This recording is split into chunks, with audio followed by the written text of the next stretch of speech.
Public inter college की तरफ से चलाई जा रही वर्चुअल ऑनलाइन क्लास में मैं अंकुर कुमार गणित अध्यापक आपका स्वागत करता हूं। कक्षा 12 का ये लेक्चर है। कक्षा 12 के छात्रों के लिए लेसन नंबर 7। यहाँ पर हम समाकलन को हल कर रहे हैं।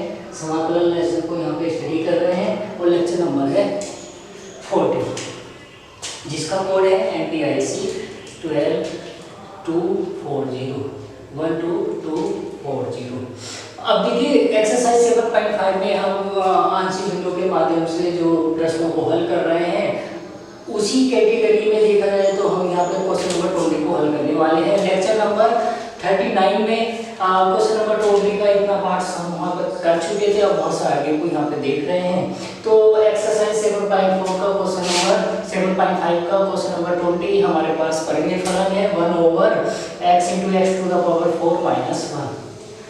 हमें इस इंटीग्रल की वैल्यू हमें यहाँ पे फाइंड करनी है। अर्थात sign of integration 1/x × x⁴ - 1 dx ये हमें फाइंड करना है। वी हैव सॉल्यूशन कर रहे हैं हम यहाँ पे sign of integration 1/x × x⁴ - 1 dx।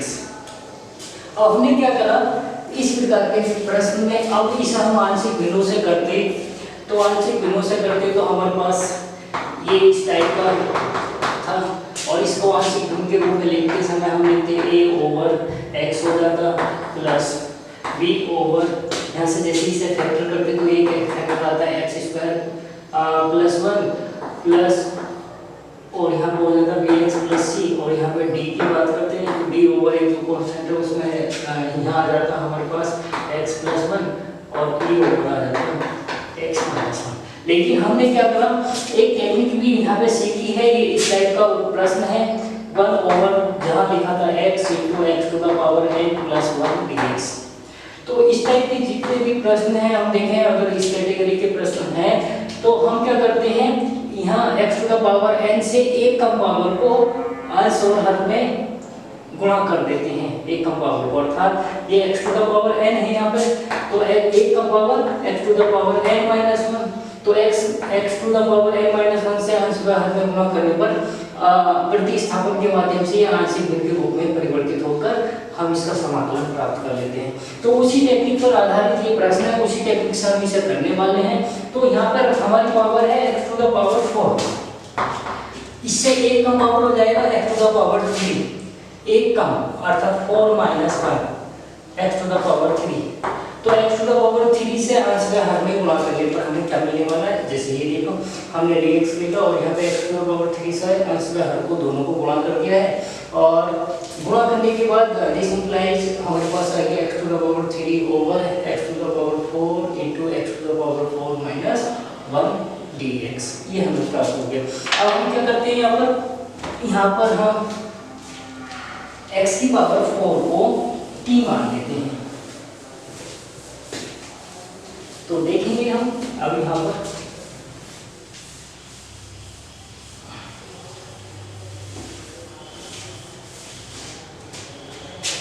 तो x⁴ को यहाँ पे t मान लेते हैं। तो लेट के हम x⁴ t, देन यहाँ पर देखेंगे तो ये हो जाएगा 4 × x⁴ dx = dt। तो जैसे हम यहाँ पे अगर मैं इसे समीकरण 1 कहूँ तो समीकरण 1 में अगर हम देखें तो इसे प्रतिस्थापित करेंगे तो हमारे पास क्या आने वाला है वो देखेंगे यहाँ पे। तो अब क्या किया मैंने, यहाँ पे 4 से भाग कर दिया और 4 से ही भाग कर दिया।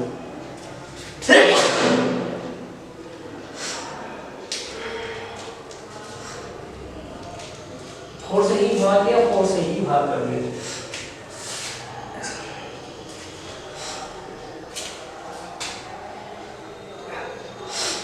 तो 4 × x⁴ ये आ गया। देन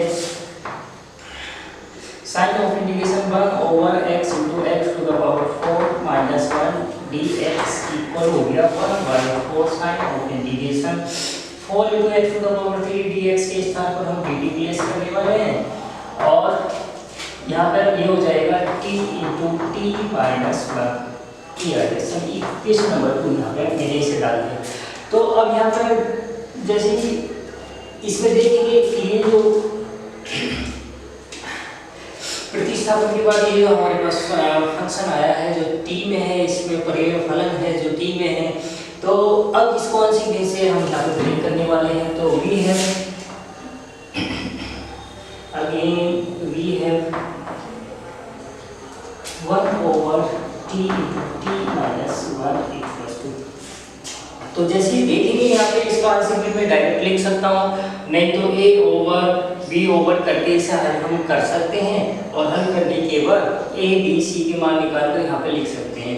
तो अब देखा जाए तो ये बहुत ही आसान है। यहाँ पे अगर मैं टी लिख दूँ, यहाँ पे लिख देता हूँ टी माइनस 1 और यहाँ पे लिख देता हूँ टी और यहाँ पे एक प्लस माइनस का चिन्ह यहाँ पे हम प्लेस करते हैं। तो यहाँ पर आएगा टी और यहाँ पर आएगा माइनस टी, टी से टी कट जाएगा, वहाँ पे कैंसिल हो जाएगा और ये माइनस माइनस प्लस हो जाएगा। तो इसका आंशिक भिन्न रूप हम ये लिख सकते हैं, या इसे इधर ले पाए तो इसे टी रहने दें तो ये माइनस और ये प्लस लिख देते हैं। तो उसके स्थान पर हम इसे आंशिक भिन्न के माध्यम से यहाँ पे कर सकते हैं। तो देखा जाए तो ये आंशिक भिन्न कोई टिपिकल भिन्न नहीं है, तो मैं a over T plus b over T minus 1 यहाँ पे लिख सकता हूँ। इसे समीकरण नंबर 3 का रखते हैं। तो जैसे यहाँ पे सिंप्लीफाई करेंगे तो देखेंगे this implies 1 over t into t minus 1 equal to t into t minus 1 और a into t minus 1 plus b t. और जैसे यहाँ पे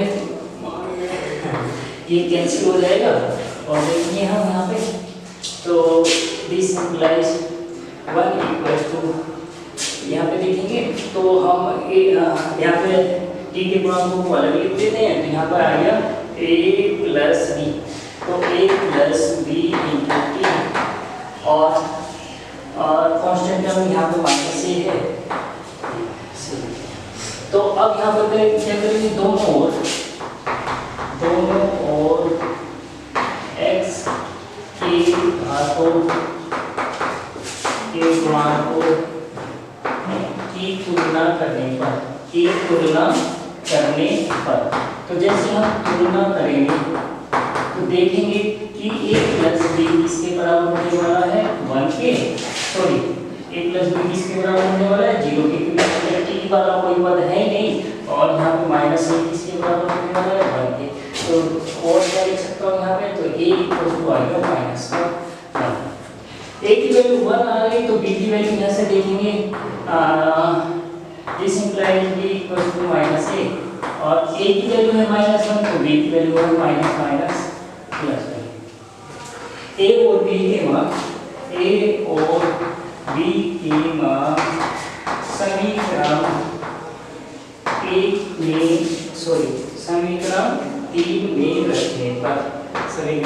में रखने पर substituting the value of a and b in equation 3 we get, देखेंगे यहाँ पे क्या मिलने वाला है, हमें मिलने वाला है 1 over t into t minus 1 equal minus 1 by T और प्लस 1 ओवर टी माइनस 1। अब ये तो हमारे पास आ गया है। तो अगर देखा जाए तो हम यहाँ पे इसकी इंटीग्रल की वैल्यू निकाल कर यहाँ पर रख देते हैं समीकरण में। तो यहाँ पे मैं इसका समाकलन कर दूंगा तो टी के सापेक्ष